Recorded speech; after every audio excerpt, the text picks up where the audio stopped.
All right, welcome into another edition of the Musketeer Report podcast. It is October 28th. Yes, October 28th. Paul Fritschner is with me. And Paul, we are here to talk about the Xavier Musketeers 2025-26 season preview.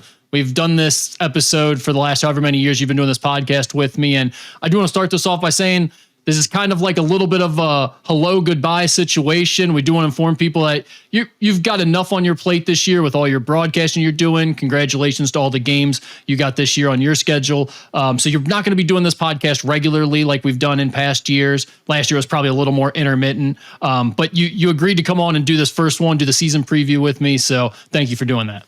Yeah, I appreciate it. And like I told you, when we can make time work and I can come on and do these shows, I'm happy to do it. But I think that every Monday night that we've done in years past, I'm just not going to be able to commit to this year. You know, it's not fair to you with the scheduling and everything else. And I think, I'm excited. I mentioned it the other day on the Rebound Rundown. I'm going to be doing more on the TV side. I have a couple of games for Xavier on ESPN Plus that package has allowed me to do. I'll have the games at the Field of 68 on opening day on Monday night. Really trying to take a step this year to do more on the play-by-play side with broadcasting, because that's what I've always wanted to do, and that's why I took a step back from being the in-arena host this year to expand my reach around college basketball. Really working hard on the Rebound Rundown this year to grow that show and make it even more successful than it's already been. Thanks to all of you that listen to that every day, because you all help make it possible. And this year it's only going to grow and improve. So between the rundown and my play-by-play commitments, those are going to be the things that I'm doing a lot of this year and focusing on. But Rick, you know me, I'm always going to be here when I can to check in. So hopefully we can check in a few times together this year. Just won't be able to be weekly like we've done it in years past. Yeah, we'll keep it going somehow. We'll get your thoughts on here, but we always like to get it right to the basketball talk on this podcast. So let's jump in. I'm going to give us a kind of a softball or a general starting point here for this episode, and I just want two takeaways from each of us from the last few weeks. We've had Musketeer tip-off, we've had the Murray State exhibition, we've had the Toledo secret scrimmage, we've had some preseason practices we've been able to attend. Give me just two thoughts. You can go any direction with this that you want. Give me your first one, I'll give you one, and we'll trade back and forth. Okay, I'll give you one player specific, and I'll give you one just general. And I'll start with the player specific, and that's the play of Trey Carroll, because I think that we talked throughout the offseason about him being a piece out of the portal that you could potentially build around for this team. Now he only has 1 year, but there was a lot of hype around his commitment to Xavier coming from Florida Atlantic. He was a sought after transfer, but then maybe he didn't get as much buzz throughout the offseason as some people were expecting him to throughout the preseason and practices and things like that. But I thought from how he performed in the public exhibition against Murray State and from what we heard about how he performed against Toledo, I think what you're hearing is a player that's experienced, a player that has scored a ton of points now in these two exhibitions and has shown his ability. Now, again, those are mid-major teams, so it's not like he's competing at the Big East level. So you take all of it with a grain of salt. But I'm encouraged by the early reports specifically out of Trey Carroll, because this team needed him to be the player that they were hoping he would be when he committed. And the very early returns on that are that hopefully he can be that guy. So I would say that. And then from a broad perspective about this team, I think the encouraging thing is, to me, that the way I look at this team through their ability to grow from when I would say I try to get to about one practice a week, right? And from where I saw them to start versus where I saw them most recently, I was just at practice today, you can see the development each time I go. It's different than going every day where sometimes you get lost in the monotony of all of it. You can see progressive chunks where they're getting better in each individual area. What that pays off into, does it translate into a plethora of wins this year? I don't know. But what I can say is they're constantly improving through this preseason. They're not just stagnating as mid-major players that aren't making the jump as well as maybe you would have hoped. We'll see. I would say that those are two takeaways I've had through the preseason. Yeah, on the Trey Carroll one, it's I think notable because when he committed, we were like, hey, that's a big commitment. This feels like one of the bigger lands that they've had so far in the portal. I think he's a big part of what they're trying to do here. And just based on what we had heard in terms of what guys were making, what they're getting paid, he was paid to be a top player in this lineup. And when he first got to campus, that's what we heard through summer workouts. Like, it was a lot of he and Gabriel Posado looked to be the best two players, right? Then you have Gabriel Posado go down. And then we also get to like that point around Musketeer tip-off time where you maybe didn't hear as much about it, but no one was hearing a lot about anything through those final weeks of summer workouts. They go away, they go back home for a little bit, they come back to start school, they get back to workouts a little bit, but it's not to the start of practice yet. And then we had Musketeer tip-off, and he did not show out in Musketeer tip-off. So it's like people had such little to go off of. I think they took that one little snippet and were like, hey, he was going against a walk-on. He didn't really score. Trey Carroll's not looking good, and that was probably way overplayed in reality, but that's just like when you don't have anything to go off of, that's how the offseason works and the preseason works, right? When you have limited information, people are going to overreact to every little morsel that they find out. So it was probably always overblown about him not playing well or looking like he was falling behind and things like that. But like you said, the last few times they've had the opportunity for some live action, the public exhibition, the private secret scrimmage, it sounds like he had been their best player. We know he was in the exhibition. Sounds like he was their best player in the secret scrimmage as well. So I just think from my perspective, when I think about Trey Carroll, and we'll probably talk a little bit more later on about this team's best player and what have you, but when I think about the guys who are going to be at the top of this team, he seems to me to be the most consistent. Like, you can rely on what he does, which is play hard, pursue the ball, get fouled, those types of things. Some of the other guys, I think their game is going to come and go a little bit more depending on the competition and the style of play. Yeah, for sure. I think I completely agree with you there. Yeah. All right. So 2 takeaways from me. One, and I think, we talked about this a little bit after the public exhibition. You can give me your thoughts on it, but okay. I got the sense after watching them, and it was already kind of a feeling I had, but definitely after watching them against another team in a live setting like that, I felt like this team lacks a number 1 type of player in the Big East, and probably even a number 2 type of player in the Big East. If you're talking about like best players on your team, it feels like they have multiple guys who are maybe approaching that good enough to be a 3rd best player in the Big East level, and yep. Okay, we're getting pretty granular there. Maybe that's a little bit of a reach, but that's just the way I look at it. When you're trying to it's I'm big on talent. Top end talent, having the best player on the floor, looking at it through that prism, man, that's where I think they're really going to struggle when they get into Big East play. Is I just don't see that top tier guy, the go-to guy for Xavier. I see some solid role pieces maybe that are Big East level players, but I'm not sure about at the top, and maybe that's where they're really going to miss Gabriel Posado. The second is I've seen the size of this team. When you look at the roster, you read about the length and the how tall everybody is, and you're like, wow, this is a big group. It stands out. The Ken Palm number is probably going to look good, especially if you have Phillip playing the shooting guard at some points, but 6'9", right? Yep. I'm not sure that the size is all that functional just yet from what I've seen. Like, I don't sense a team that has an overwhelming advantage on the glass. I don't sense a team that has a ton of rim protection, even though I do think that's going to be improved and something we talk about as we go through the season. But I don't think they're like dominant in that way or really effective in terms of having shot blockers. And I also don't think defensively that, even though there is some length, and that's where I really like the length, is that you can cut down on passing lanes and just make things tougher on opposing teams.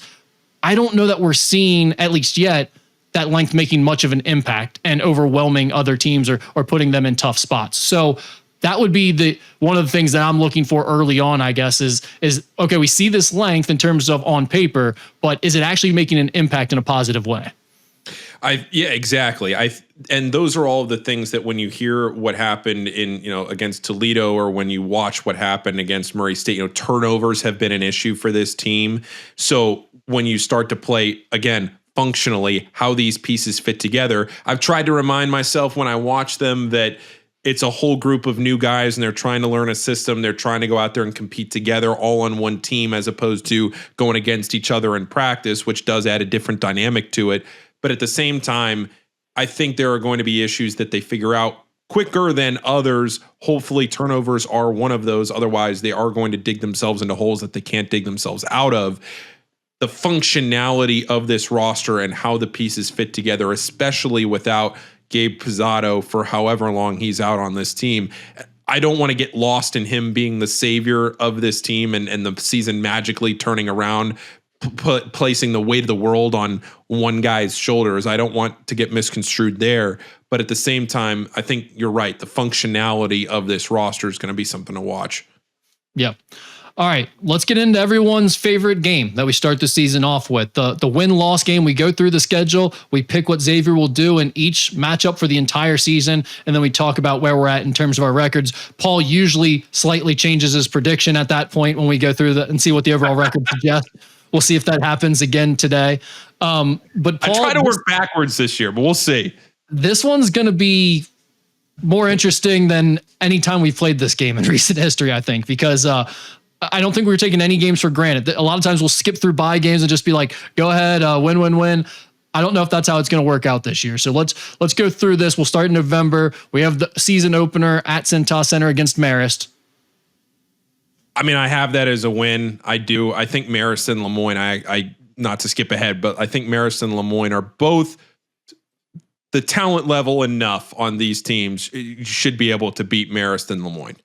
Right. And I have the same thing. So that brings us to the Santa Clara game, which we've talked about. Herb Sendek, an experienced coach, a group that's been successful, but they also have a lot to replace this year as well. It's not exactly the same group that they've had the last few seasons.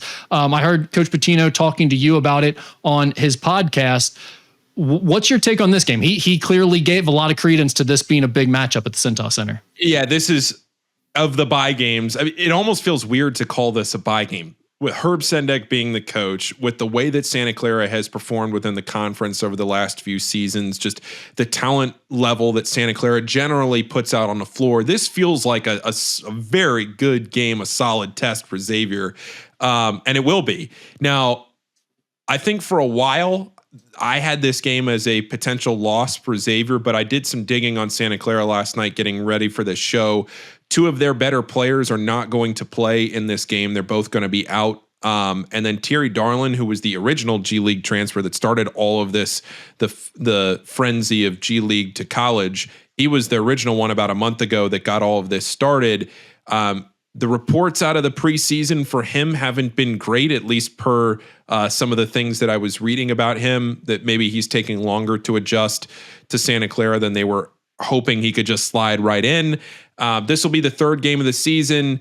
Santa Clara is basically an entirely new team. Xavier's basically an entirely new team. I'm going to say it's a win for the home team, pretty much just based on that fact. Can I say I liked during the podcast the way Coach Pitino talked about this? Like, yes. I can't remember many coaches that are like, it's always, oh, our next game's the biggest one. Marist is the biggest game on our schedule right now. We're focused on Marist. We're not looking ahead any of that stuff. But he was just like, I mean, I don't know. Marist, Lemoyne, haven't really paid much attention to them yet. We'll see how they are. They might be tough, maybe not. But Santa Clara is going to be a big game.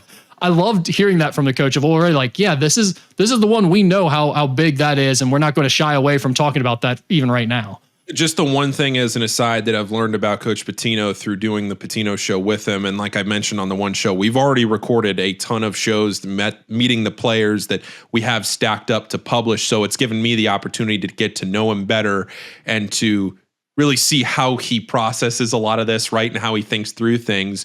And it doesn't surprise me at all that he goes and he's very frank. He's very honest. Whatever you hear, it's a very honest telling of what he's thinking for how he approaches a lot of this and what's going through his head. So, yeah, for him to talk about Santa Clara, he obviously has immense respect for Herb Sendek and that program, as he should, and it'll be a good test. It'll be a good team, but I think with what Santa Clara will be lacking in that game, I'm just going to go ahead and give Xavier the win there, being a home game.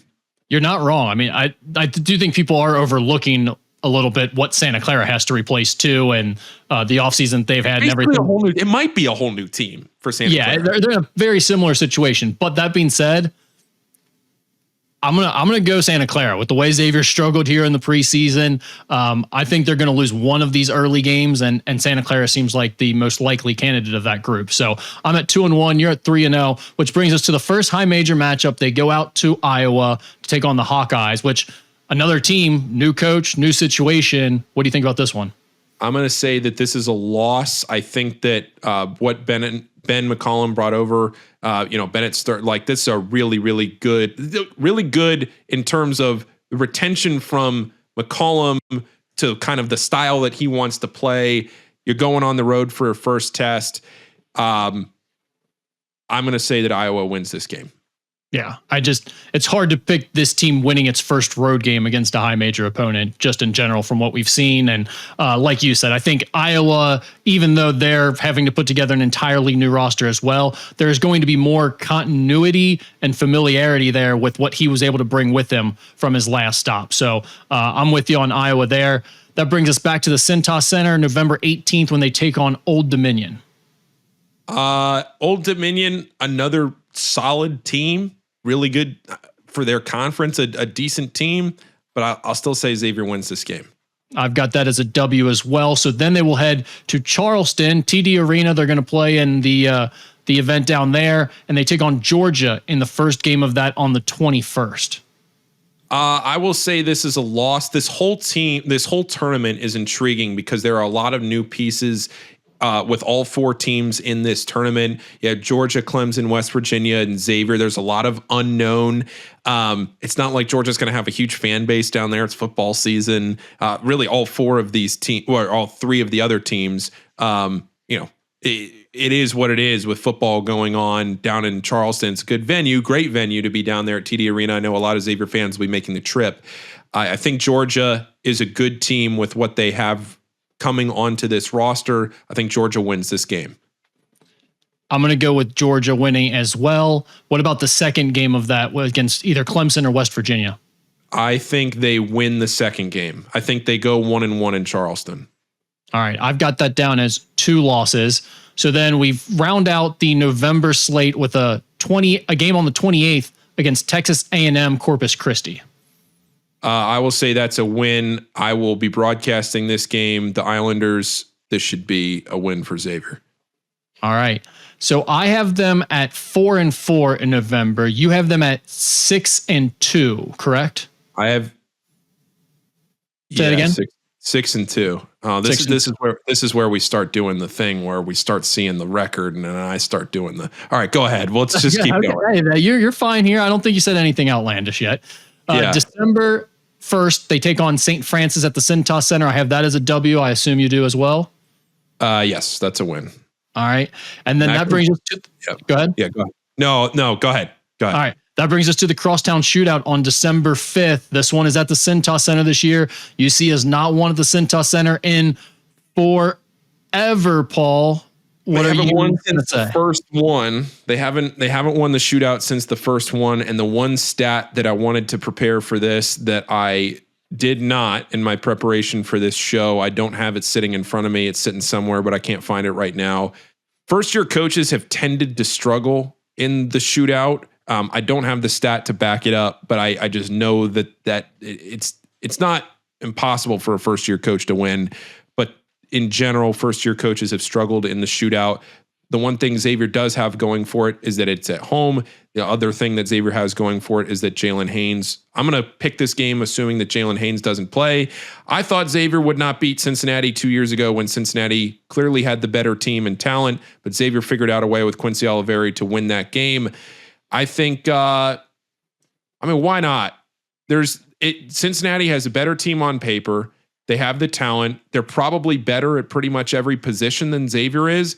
But every time we've said that, Xavier has figured out a way to win this game at home. Why not, Rick? Why not say Xavier's going to win this game? Yeah, I don't know if I can get there, but I will say the Enquirer has been writing the same column for like 12 years now about how the shootout has lost its luster. If UC does come in and have a big win this year, it might, and I'm not saying that like because of the idea that UC would win, but it might be the first year that I would actually agree that the shootout has lost. I mean, with these teams completely being recycled, these guys having no familiarity with the rivalry at all.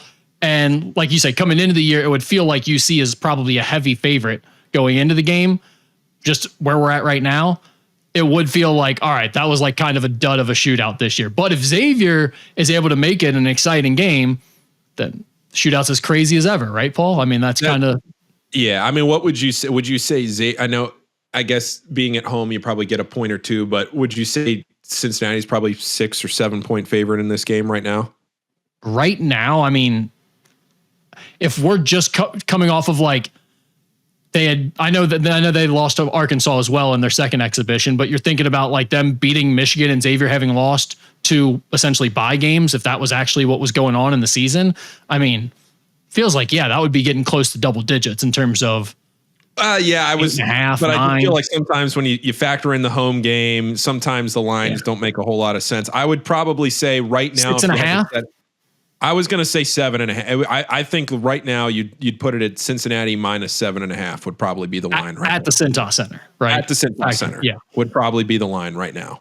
Yeah, so I would say maybe 6.5, 7.5, somewhere in that range. So, I'm going to say a loss here, but I'm fascinated to see that game this year, because if UC does not win this year, it really does feel like they'll never win at the Cintas Center again, ever.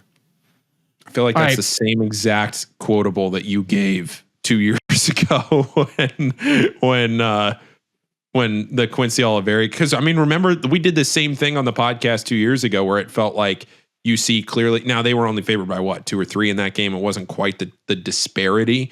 So maybe it wasn't as much of a surprise as if Xavier wins this year. But again, like they haven't done it in 25. I'll say the same thing that I said last year. Like, I know I picked it wrong last year, but Xavier was up by 7 at the under 8, and it felt like, things didn't go their way. Zach Fremantle got hurt. And I know he played the rest of the way. I get it. I know UC fans are listening to this. I get it. But like the way that game ended, it wasn't like Xavier got blown out. They were right in it to win. They ended up not winning. And I mean, Cincinnati hasn't won at Cintas since the first time they played there. You're right. Like, it feels like they can't do it this year. Then when are they going to be able to do it? Yeah. All right, Missouri State on December 12th at the Cintas Center. I have that as a W, the Jared Ritter Bowl. Yeah. So you finished the non-conference at 6-5. I finished. Oh my God. There's 9-2. No, that's not right. Is that right? I said a loss. I said a loss at Iowa and a loss to Georgia. You win the 7 bye games and you beat Cincinnati. 9-2 feels very optimistic for this team, but I'm an optimistic guy, so let's go with it. 9-2 for non-conference. All right. Yeah. This last year's team, what did last year's team do in the non-conference? They went 7-4, right? Is that right? No, they went 8-3. This team is, oh my. All right, you know what? I'm sticking with it. Why not? Let's keep rolling. All right, Paul the optimist, getting the fans going here. Start the season. December 17th, they'll start conference play at the Cintas Center against Creighton. What do you got there? I have that as a loss. I do too.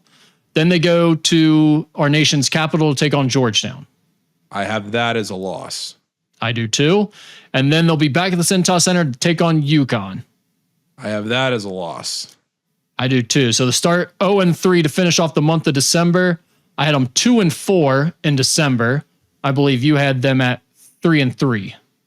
Yeah, and you have them right now at 6-8 on the year. I have them at 9-5. All right. January 3rd, they will head to Chicago to take on DePaul. I say that's a win. I have that as a win as well. I think that's going to be one of those where people are feeling bad. You lost 3 straight. You're going on the road. And it's like, how can this team win on the road? But then they pull one off at DePaul. So I'm with you on that. January 9th, Marquette at Marquette. I have that as a loss. I have that as a loss as well. Then they come back home to take on Providence on the, I must have those 10th. Dates wrong, but yeah, it's the 10th. Yeah, I must have the last date wrong because I said that was on the 9th. That can't be right. Marquette was the 7th. 7th and the 10th. There we go. Yeah, 7th and the 10th. Wednesday the 7th, Saturday the 10th. I will say the Providence game at home. I think this is one of those games where I think Providence will be better than some people think. I think Providence is going to finish as a top 5 team in this league. I think I think this is, if it's going to be the year for Kim English, it has to be this year. He has the weapons here to do it. I think Providence is an NCAA tournament team. I think they're going to be a top 5 team in the Big East this year. That's kind of I don't know how much that's going out on a limb. I thought it was going out on a limb a lot like 2 weeks ago, and then I've started to listen to some more podcasts, and maybe it's not. But That's my take on Providence. And I say all of that because I think this is one of those games where you go, Xavier shouldn't win this game, but they figured some things out. I'll say they win this game. I'm going to go with a loss here. So then January 14th, they have Butler at the Cintas Center. That's a win. At Cintas, that's got to be a win. Oh, all right. I have that as a win as well. Okay, there it is. Then they go out to Creighton. That's a loss. Loss. Yep. St. John's at home. That's a loss. Loss. Seton Hall at the Prudential Center. That's a tough game here. Tough call. That's a win. That's a win. A win? All right. I've got this as a loss. Just a road game. Seton Hall is going to have to win somewhere. All right. You got to find a win or two for Seton Hall in this slate too, and this might be one of them. Xavier on the road. So you have them losing. You have losing 3 straight there: Creighton, St. John's, Seton Hall, and then that leads into. I'm writing this down as we do it, just so that we have it.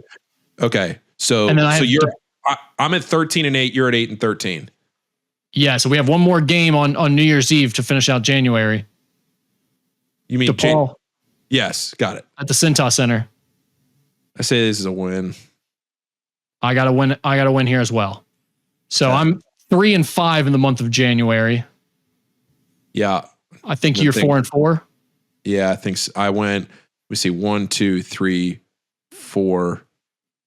No, I got 5 in January. I got DePaul, Providence, Butler, Seton Hall, DePaul. I think they sweep DePaul and sweep Seton Hall in the year. All right, so you're 5-3. I'm 3-5 in January. And that brings us to February, which, Paul, I think February could be a brutal month for Xavier fans. Yeah, I mean, this schedule they did them no favors here. Yeah, so you start off on the 3rd at UConn. I assume we both have that as an L. That's a loss. Then you go to St. John's, Madison Square Garden. That's a loss. Loss. Then you come back home to take on Marquette and Villanova in back-to-back games. How do you see those two playing out? All right, I have Marquette as a loss, but I have Villanova as a win. Go ahead. I have them both as losses, but I kind of see where you're going. It feels like that could be a toss-up. You win one of those two somehow at home. And I think Villanova by that point, I mean, maybe that's another one of those games like the Providence game I said earlier in the season where you say they, they win a game maybe they shouldn't win. And I know you want to say you should win every home game. I get that. Oh, boy, that was bad. I know you say you should win every home game, but that's one that I would say Xavier could win that game. Yeah, I mean, look, they've almost got to win one of those two games at home back to back. Otherwise, the start to the month is just going to be disastrous. You go UConn, St. John's, both on the road. If you lose those games back to back, you might not get a win this month because then you go on the road to play Butler, which I actually have this as a win. Did you say the Villanova game was a win or a loss? I had that both as losses. So I'm 0-4 to start the month. So you're at 9-17. I'm at 15-11. And then you go to Butler to Hinkle. I've got that as a win here, a surprise win. I had that as a loss. All right. So we'll differ there. I'm just throwing that as a rivalry game. I think things are going to be dark that month. That's going to be a little beacon of light there for Xavier fans. Then you go to Providence on the 24th. I have that as a loss. I also have that as a loss. And then finally wrap up the month at Georgetown on the 28th. I've got that as a loss. That's a home game. At Cintas Center, against Georgetown. Okay, I also have that as a loss. I think that's a game that by that point in the season, Georgetown will figure it out. I don't think Georgetown's going to be great this year. I think they'll be okay. But by that point, I say Georgetown wins that game. While we're here, what's your take on Marquette? And I mean, we all know that Shock is doing the whole strategy of just ignoring the transfer portal. He's trying to run it back with the same group of guys and some recruits. But what's your take on how they're going to be this year? I don't think they're going to be a top 5 team in the Big East this year. I think the top 5 of the Big East is going to be rounded out by, you're assuming you have UConn, St. John's, Creighton at the top. I think Providence is going to be in the top 4, top 5. And I might go out on a limb here. I don't know if I want to do this. I think maybe my bold, I don't know if I can get them into the top 5, but I think my boldest take on this season is that Butler's actually going to be a lot better than people are expecting them to be this year. And that's maybe, I mean, what's it matter putting them in the top 5? I mean, the last like 3 or 4 teams are all just going to be bad. So it's like, it's not a far cry. If you feel like they're better than those teams, then they're pretty much already there. You only got to jump like what, Villanova and Providence? Yeah, and I think they can do that. So I think Butler actually is the team that surprises everybody and rounds out the top 5. And I think Marquette ends up playing on Wednesday in that 6th spot at Madison Square Garden. Yeah, I'm curious to see what happens with Marquette this year, because I mean, I know Shaka's going to keep doing his thing, but it feels like if it blows up in his face this year, you're going to have the fan base getting pretty loud about how he's chosen to go about this. All right, let's finish off. The crazy thing about that, my only thought on that, the crazy thing is, if you're Shaka, you don't have to go nuts in the portal. Nobody's saying that you have to rebuild your whole team, but you can get one guy. You go get one dude to complement your guys and make them better. You don't have to just do it the way you're doing it because that's how we're going to do it. Just go get one dude to make your team better. But then that's not Shaka being Shaka. Everything with Shaka has got to be like a little bit of a shtick and a little bit of a production, you know? I know. Yeah. All right, let's wrap it up. Last 2 games here to start the month of March. They are at home against Seton Hall, and then they go to Villanova. Last 2 games. What do you got? Oh, wait. I didn't have that Villanova game in there. Okay, so what did you have against Georgetown? A loss. Okay, so that's a loss. So you have them. Okay, and then Seton Hall, I had a win at home against Seton Hall. And then I have a loss in that final game of the season to Villanova. Is that right? What about them playing Villanova? Oh, I didn't. No. I didn't copy Villanova over. I didn't have that. The last game didn't copy into my table, right? Yes, Villanova in that last game. I have that as a loss. Yeah. All right. So I had them beating Seton Hall and losing to Villanova as well. So I finish up at 11-20 in overall and 5-15 in conference play. So I ended, actually, you know what? I ended exactly where I thought this team was going to end at 16-15. And, 16-14, 16-15. Yeah, 16-15. And you say 11-20.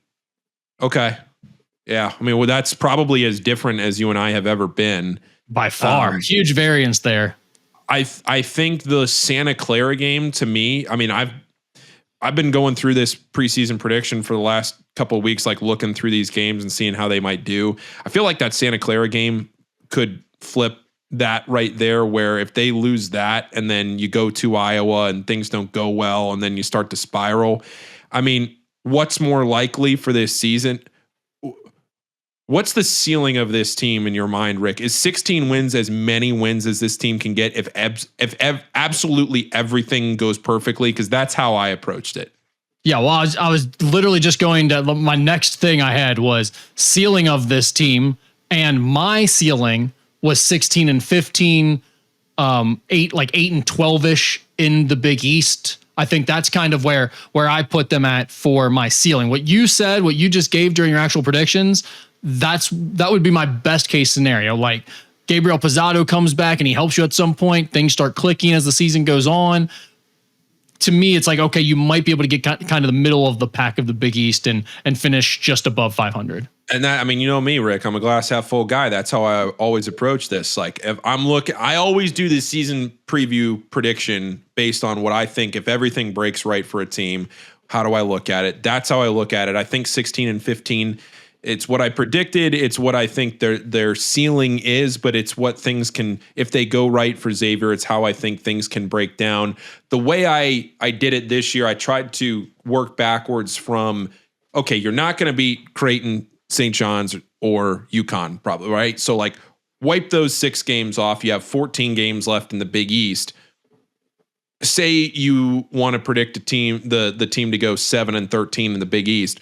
well, are they going 7-7 in those other 14 games, right? When you think about it from that perspective, are they going 500 in their non-top end games? That might be a stretch, right? It might be hard for this team to win on the road. There's a lot of adjustments that this team are going to have to make throughout the season. But if things go right, Pizzaro's great. He plays for a couple months on the team. They can pick up a couple of sneaky wins here and there. You have some building blocks, and yeah, you don't make the tournament, but you got some things to look at. Why not? All right. So the other side of that is what's the floor for this team? And I mean, hate to think about this, but I do think there's the potential for this team to basically be Seton Hall from last year, like 2 to 4 wins in conference play and a really ugly record. Yeah, I think this team will get to double-digit wins if we're talking about that. I mean, it would be hard for me to see this team win less than 10 games this season.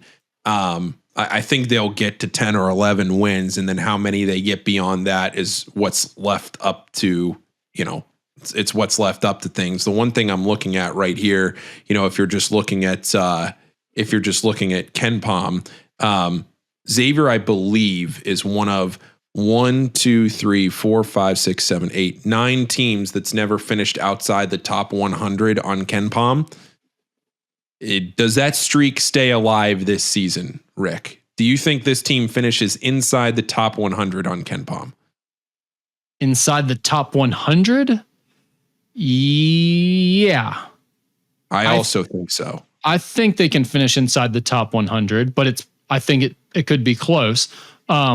I know, for what it's worth, KenPom has a prediction of 17-13 and 9-11 in Big East play. I don't think those projections really matter at all, considering the roster is completely reset and all of that. But it's better than what I had, so it's notable. It sounds like, Paul, you basically projected your ceiling for the team, and I projected your floor for the team. Is that right? Like, you feel like what I said, 11-20 is like the floor, basically. Couldn't have said it better myself. I think if you don't win the shootout, if you go 0-2 in Charleston, you drop a bye game, all of which are possible for Xavier this year, then you start to kind of scratch your head as you look at conference play. But I do think that if you figure out some turnover problems that you've had, if you can play well within the system, there are going to be fun moments in this season for the Xavier team. It's probably not going to result in an NCAA tournament berth, but there are going to be fun moments in this season. Yeah, I mean, it's interesting. You've got a new coach, a new era, an entirely new roster. Like, I can't imagine what more you'd need to watch a season for, but it's going to be rough from a wins and loss perspective. Biggest strengths and biggest weaknesses for this team. What do you got? What do you got as the biggest strength? Biggest strength on this team. I should have been more prepared for this because you told me you were going to ask me this question. You shouldn't have, because this is the thing. I think this question is really hard for this team, and it's one of my concerns. When you go down, you say, what do they hang their hat on? What are they good at? If this was Richard Skinner on the other side of this podcast, he'd be asking me, what is their identity? He's a big identity guy. I'm not so big on identity, but Paul, I do think it matters to be like, we can look at you and say, here's something you're good at. Here's something that no matter what, we know you can count on. And going into the season, at least, I don't know what that is for this group. Yeah. I don't, because I don't think it's shooting. I don't think you can go into this season thinking, okay, they're going to shoot the ball really well for sure. We know that. Maybe they don't get out in transition great or whatever.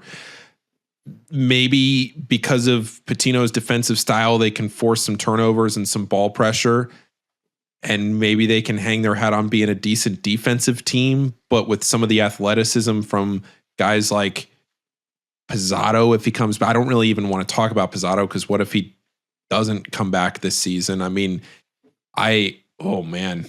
No, it's a legitimately tough question. I mean, I put you on the spot there, but I sat there and tried to think about it before we did the podcast, and honestly, what I came back to was, I think the best part about this team is it's nowhere to go but up. I do think they will get better. I think they are a team with few egos. I think they're going to do it together. It doesn't feel like they have any problems or they're going to be a fractured group. I expect them to play hard, stick together, and try to do it together. but I can't say one aspect, like you said, shooting, defense, speed, athleticism. Even we talked about the length. I wanted to be like, oh, I think the length is a real strength, but so far, I don't know that I've seen it make a big impact. And we've had limited viewings. Like maybe, we get 2 weeks into the season and we'll feel completely different. Like, oh, wow, actually, this is clearly the strength of this team. I just don't know what that is yet. How do you feel about weaknesses? What would you point out as in terms of weakness?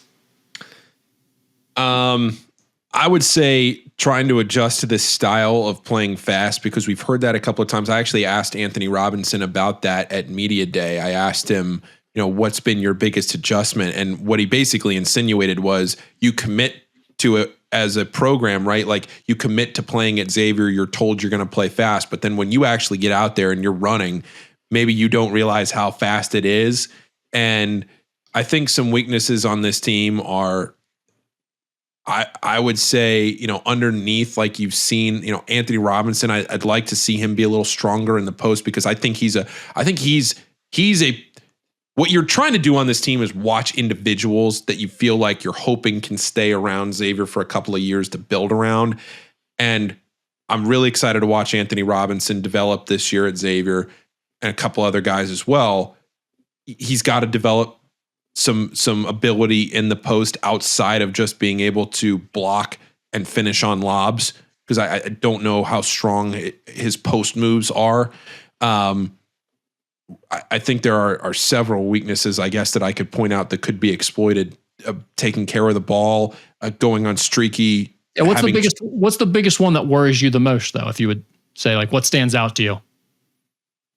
I would say the awareness via taking care of the ball. Like at the end of the exhibition game, twice they just couldn't get the ball in. Yeah. And I mean, again, I know it's an exhibition game. Maybe they haven't practiced end of game scenarios yet, what have you. But I mean, twice once, fine, things happen. But twice in two different areas of the court, one on the baseline, one on the sideline, you couldn't even, not only did you not get a good shot, you didn't get the ball in bounds twice. Right. Those kinds of plays where it's just the IQ, you're going, what? That can't happen. And I think that problem, it becomes even greater because I don't know that they have a lot of ball handling and decision making on the floor when they put their offense out there. It's like, I'm not sure that, like we talked about Roddy last year, all year is like, oh, I think he'll be really good defensively. We'll see what they get out of him offensively. Expecting him to be part of Sean Miller's program, right? That's what we were talking about Roddy Anderson. And now it's like he's forced into a lot of the ball handling and playmaking role. Then you've got a guy like All Right who's coming off the bench and playing some of the point guard spot. And it's like, we talked about him coming in as being more of a scorer and hopefully potentially playing off the ball more. And then it's like, Malik Messina Moore is not a natural point guard, I don't think. Filip Borovichinen has the ball in his hands a lot, is asked to do a lot of playmaking. He's 6'9". And I view him as more of like a hybrid forward than I do a guard. So I think that's part of one of the problems. Like you're playing this fast, you're trying to get adjusted to playing this fast, also while playing with an entirely new group of guys who you don't have chemistry with yet. And in addition to that, I don't think they have like a great group of dynamic playmakers and ball handlers in the backcourt to lead that. So I do think that's going to be something to watch, especially early on. That's going to take some time for them to get down, playing at this speed, taking care of the ball. I think those turnovers could cost them early. And that's something that we heard about both the secret scrimmage and we saw it in the exhibition that has already cost them. So they're going to have to shore that up for certain. I think the thing that I go back to is the lack of top end talent. If you're telling me what's the biggest weakness of this team, it's like, well, how do they stack up against the top 5 or 6 teams in the Big East in terms of their best 2 players? And I think this team, let's just put the little tinfoil hat on here and let's just play the game. If you had an unlimited budget and you could have brought Donovan Dent and True Washington over from New Mexico and then backfilled the roster with what you have now, I think Xavier would have, goes without saying, would have been a really good team. Like you have guys on this team that are good role players. You don't have a ton of playmakers that can go out there and get you the bucket that you need. And that's what really concerns me, that they don't have the top end. There was nobody on the Big East, or, on the preseason teams, right? Yeah. Not even a nobody. Nobody was no on second team or nothing. Yeah, nothing. And so to me, when you're looking at the roster, you're thinking, who can be that guy? Who can step up and say, I am the guy? And then whoever that is, how good can that guy be? On that note, Paul, who would you predict as the leading scorer as we sit here right now for this team? I guess after what we've seen and heard, it's hard not to say Trey, but is it Malik? It's one of those two, probably, to me. Okay. Yeah. I mean, I'll go Trey as well with my guess, but that's the thing about that question. Even like normally you ask that question, it's like, okay, Zach Freemantle or Ryan Conwell last year, right? And it's like, it's one of those two, obviously. You can say either one if you want. You might have a different opinion on which one's going to lead them, but you know those are going to be two leading scorers, or at least that's the way you feel going into the season, however it plays out, whatever. But going into this year, if you told me it was going to be Anthony Robinson, if you told me it was going to have to be Roddy Anderson out of necessity, I don't know that I would argue with you. You know, like I could see it being four different guys and not having much of an argument against it right now. But I agree with you. I think the two names you said are probably the first two that would come to mind for me. Yeah, I think my pick would be one of the two of them, and I would probably lean Trey Carroll. What about leading rebounder? I'll go Anthony Robinson there. Yeah, Carroll or Robinson probably for that one too. And then I guess foul trouble could be an issue there, how much he's on the court, but I'll go Anthony Robinson. And then who is this team's best overall player, would you say? You go back to kind of the same question with the leading scorer thing a bit, right? It's like, I guess it's Trey Carroll. For right now, that's the way I feel too going in. But man, I'm anxious to feel differently about that question. Like I have my eyes wide open. I'm looking for someone to stand out and impress me. Well, and I think Patino kind of alluded to it on the last Patino show that we did. We were talking about Jovan, and he mentioned some of the nerves that he had in that exhibition against Murray State. And it was kind of interesting to hear him say that after playing at the Pit and playing in some high level games last year. Right. And Jovan had a fantastic couple of weeks of practice leading into that exhibition, to where I was wondering if he may even work his way into the starting lineup. And then he went out there in the exhibition and just couldn't put the ball in the basket at all. His shot looked off. I mean, it was a bad game for him. And Trey Carroll had a fantastic game, and that kind of answered that question. So he's somebody that I'm keeping an eye on because I think he's a really good shooter, or he has been at least in practice. So, and then is there anybody, Rick, on this team where, you remember, think back to what would that have been 2 off seasons ago, where, we didn't, for better or for worse, we didn't talk a whole lot about Quincy Oliveri going into this season. He was just another piece on the team. And then all of a sudden he became really good. We talked about him needing to be better. Remember, we talked about like, hey, sounds like he didn't do well in the secret scrimmage. He was scared of the moment, was fumbling the ball around, not making shots. If anything, the reviews that we were getting going into the season was that they were needing more out of him. Yeah. And then, he answered that question. But again, in the portal, some of these guys sometimes in practice, when they've been around for a while, Quincy had spent years at Rice. He'd played in big games. Like sometimes you just need the lights to go on to see what kind of player they are performing against somebody else. And maybe there is somebody like that on this team. Well, I think there's a little bit of that with like a Trey Carroll isn't going to wow you in a workout. He's not going to wow you in an open floor, a drill, a 5-on-0. You're not going to be like, wow, what an impressive athlete. But I do think there's something to that. Like when there's actual live competition, there's another opponent and he's just got a higher level motor and he just keeps playing hard the entire game. And he's pursuing balls and he's got that energy and passion that he brings. I think that is part of what makes him good in live game situations where he maybe doesn't look as impressive as other guys might in a practice. So there's definitely some of that going on. But let's assume, because the starting lineup in the exhibition was Roddy Anderson, Malik Messina-Moore, Filip Borovichinen, Trey Carroll, and Anthony Robinson. I think that's going to be the starting lineup. I would be kind of surprised if there were any changes there. I think the one guy that you mentioned is Jovan Milicevic. He could be a guy that maybe early on we see move into that starting lineup at some point. They even at some points during preseason practices had the first group as Milicevic at the 4, Carroll at the 3. and Philip Borovicin at the 2. So they went like jumbo lineup there. That was when Malik Messina Moore was playing a little more point guard. So I don't think they're doing that as much now, but that is a potential starting lineup change to look for if Milicevic goes in there at the 4. But assuming they go with the starting 5 we've already seen, I think Milicevic is the 6th man. All Right is 7th. Pop Njai is 8th. And I think then there's like a little bit of Pop Njai kind of is going to have to be the 8th man because you need a backup center, right? Yep. Like someone has to play behind Anthony Robinson and he's going to be that guy. So he's going to get a few more minutes maybe regardless of kind of where he's at pecking order talent wise. But then those other guys, I mean, we haven't seen Mir Panam yet. Obviously we're still waiting on Gabriel Posado. Isaiah Walker is a guy that interests me because we heard Patino say in his most recent podcast with you, Paul, that he told both Walker and Wright after the exhibition that they should have played more in that game. So just any thoughts that you had based on what I just laid out there in terms of the bench? Is that kind of how you see it playing out too in terms of the rotation? I think it's exactly how I see it. And Isaiah Walker is the one player that I am maybe most interested to see from just what is he going to be at this level in his year that he's going to be here, where his dad played here. He's familiar with it. He obviously cares and wants to be. And I think that means something to a player like him, right? He's native to here. He appreciates the program.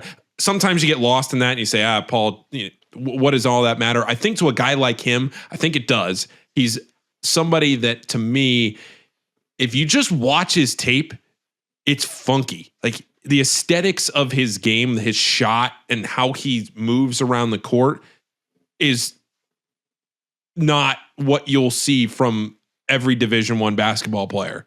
But at the end of the day, when you look at his Belmont box scores, you're like, well, yeah, he had 13. 13 and 5. Okay, yeah, checks out. And the ball goes in. So yeah, I mean, productive. Exactly. So can that translate to Xavier this year is one of those things that I'm going to be watching. I would still say that that's probably right as far as where he is, inside the rotation. But Isaiah Walker is somebody that is very much flown under the radar going into this year.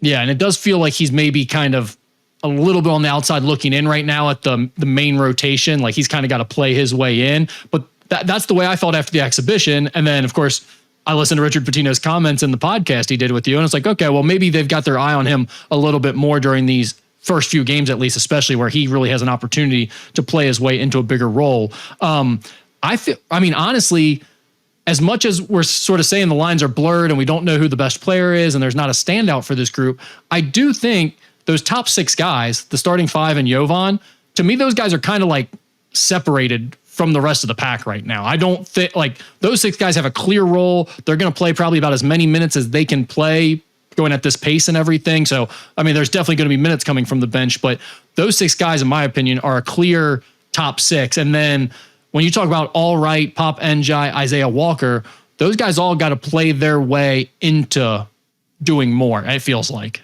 Yeah, for sure. I would completely agree with all of that. And then Mir Panam is a guy we talked about a little bit on the message board today at Musketeer Report. I haven't seen him at all yet since he's been at Xavier. I know he got there, did some summer workouts, and then broke a toe. And then it's been like going all the way back to Richard's show he did with Joe Sunderman at Sorrento's. He's been saying, yeah, he's going to be back soon. We're going to move him back into practice. That's yet to happen, Paul. We have not seen him play at all yet. So, he talked about maybe seeing him in the first couple games at some point, but he'll be doubtful for the first week. Yeah, I would say the earliest you would see him is probably Santa Clara. I mean, Richard did say on the podcast that maybe you could see him against Lemoyne. I would say just the way that it's trending, maybe you don't see him until Santa Clara, but maybe they feel like they can get him back and get one game under his belt before you have to play Santa Clara.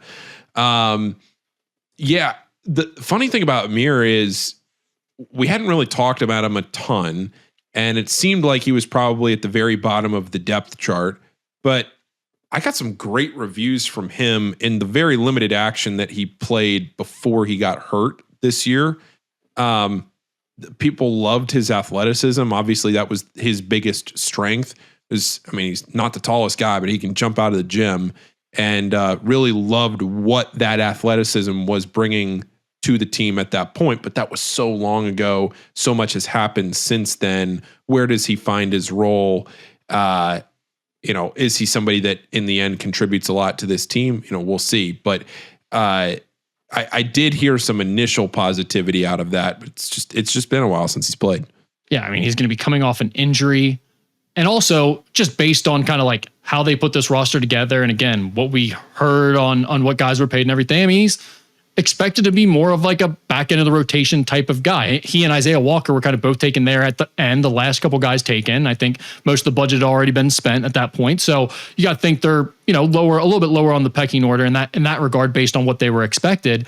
I would think he'd be right there kind of with Isaiah's last man at the end of the rotation, especially initially as he tries to work his way back from the injury. But we talked about it earlier in the podcast. There's not a ton of playmaking in the backcourt.